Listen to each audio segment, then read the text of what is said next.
అతడు పోయి రమ్ము, నా వలన నీకు నిర్బంధము లేదని చెప్పెను. అందుకు అతడు అతనిని విడిచి వెళ్ళి జనులకు వడ్డించెను. వారు భోజనము చేసిన తరువాత అతడు లేచి ఏలియా వెంబడి వెళ్ళి అతనికి ఉపచారము చేయుచుండెను.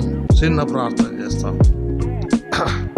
ప్రియమైన మా పరలోకపు తండ్రి, పగలంతా మీరు కాపాడినందుకై స్తోత్రములు స్తోత్రములు స్తుతులు కృతజ్ఞతాస్తుతులు చెల్లించుకుంటున్నాం తండ్రి. ఈ రాత్రి వేళ మాకు ప్రవేశమిచ్చి మా బొందిలో ఊపిరించి సజీవుల లెక్కలో చేర్చినందుకై స్తుతులు స్తోత్రాలు కృతజ్ఞతాస్తుతులు చెల్లించుకుంటున్నాం.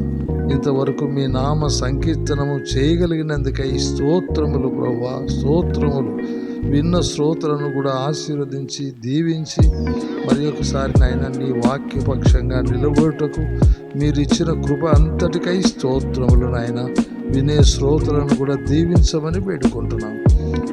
ప్రియమైన పరిశుద్ధాత్మ దేవుడా, మీరు నాతో కలిసి మాట్లాడడానికి దిగిరమ్మని ఆహ్వానిస్తున్నాం. ఈ మంటి పురుగుతో చచ్చిన కుక్కతో మీరు కలిసి మాట్లాడి మీ కృపామహిమకు కీర్తి కలిగించుకోమని వేడుకుంటున్నాం. మీ మెల్లని స్వరము కొరకై స్తోత్రాలు స్తోత్రాలు నాయన. మీ స్వరము మహాప్రభావం గలది, బలమైన స్వరం కొరకై వేచి ఉన్నాం తండ్రి. మీకు స్తోత్రాలు స్తుతులు కృతజ్ఞతాస్తుతులు చెల్లించుకుంటున్నాం తండ్రి. మరి రాత్రి వేళ మీ ఆత్మ నడుపుదల అధికారం కింద జరిగించండి. మీ మెల్లని స్వరం కొరకై కనిపెట్టుకున్నాం. మీ స్వరం మహాప్రభావం గలది, బలమైన స్వరంకై వేచి ఉన్నాం తండ్రి. మీరే మాట్లాడించి మీకే మహిమ తెచ్చుకోమని మన ఇద్దరం కలిసి మాట్లాడుతుండగా వినుచున్న శ్రోతలకు క్షేమం కలిగించండి, ఆదరణ ఉజ్జీవం కలిగించమని యేసు ప్రభు శక్తిగల నామములో దీన మనసుతో అడుగుచున్నాము తండ్రి. ఆమేన్. దేవుని పరిశుద్ధ గ్రంథములో నుంచి ఇక్కడ కొందరి వ్యక్తులను గురించి మనం చూస్తున్నాం. మొదటివాడు ఏలియా. చూడండి, ఈయన దైవజనుడు. చూడండి, ఏలియా ప్రవక్త కూడా. చూడండి, అయితే రెండవ వాడు చెప్పండి ఎవరు? ఎలీషా. చూడండి, ఎలీషా అంటే యెహోవాయే నా రక్షణ అని కూడా అర్థము. అయితే ఏలియా ఈయనకంటే మొదటివాడు, తర్వాత రెండవ వాడు ఎలీషా అని మనం చూస్తున్నాం. కాబట్టి ఈ దైవజనుడు అయినటువంటి ఎలీషా దేవుడే నా రక్షణ. చూడండి, ఈయన దీర్ఘదర్శి కూడా అంటున్నాడు.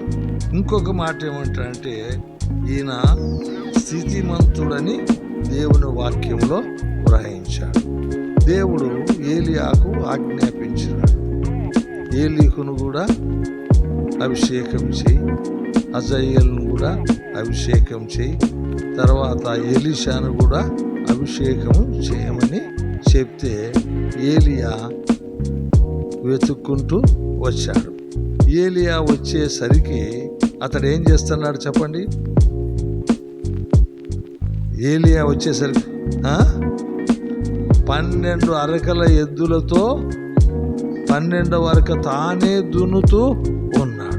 అంటే ఇతడు స్థితిమంతుడని, మంచి పొలము కలిగిన వాడు, మంచి వ్యవసాయదారుడు, నమ్మకమైన దేవునికి సేవకుడని మనం చూస్తూ ఉన్నాం.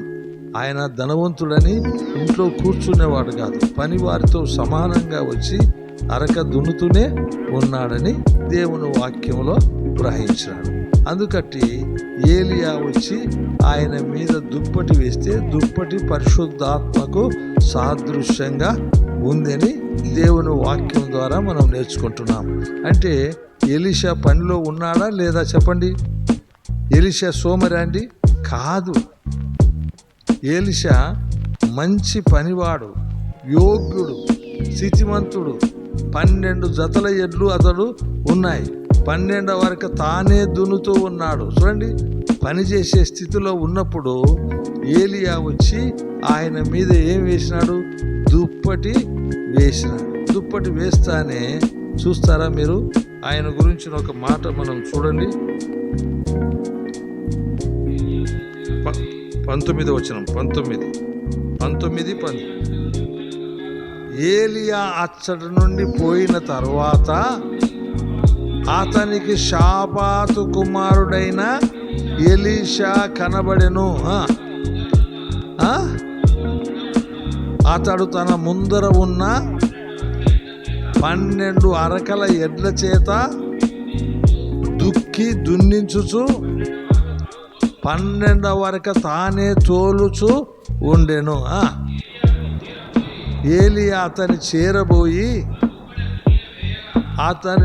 తన దుప్పటి అతని మీద వేయగా అతడు ఎడ్లను విడిచి ఏలియా వెంట పరిగెత్తి, నేను పోయి నా తల్లిదండ్రులను ముద్దు